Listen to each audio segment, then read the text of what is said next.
Many people remain out and about, and today, despite the first day of a shutdown in that state, the Chief Health Officer says in a worst-case scenario, the virus could overwhelm the state's hospital capacity. SBS reporter Abby Dinham is in Melbourne this evening and she joins us now live. Abby, a massive jump in new cases for Victoria. That's right, Brett. The number of coronavirus cases in Victoria has now surpassed 400, with the state's health minister this afternoon announcing an additional 64 cases, with the number of those receiving treatment in hospital doubling in the last 24 hours. The new cases include those aged in their preschool years all the way to their 80s.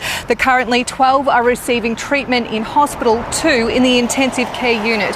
But the state is preparing for a lot more, as the peak period for infection rates is around May, June, they're predicting. Health Minister Jenny McCarcott says the state is hoping for the best but preparing for the worst. She says so far there is 1,000 respirators on standby. She's ordering an extra 2,000 more, but she did admit that now Australia is competing with the rest of the world for this sort of equipment.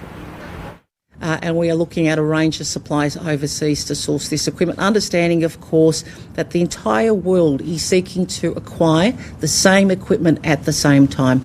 There is absolutely the potential for millions of Victorians to become infected, which means, potentially hundreds of thousands per day at the peak of this epidemic.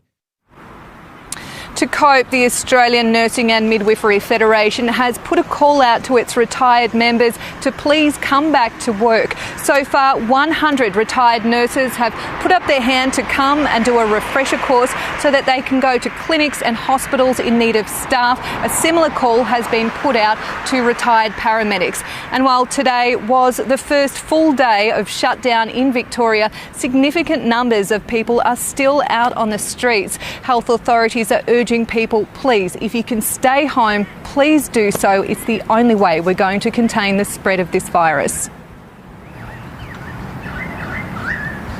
Thank you, Abby Dinham, with the very latest from Melbourne.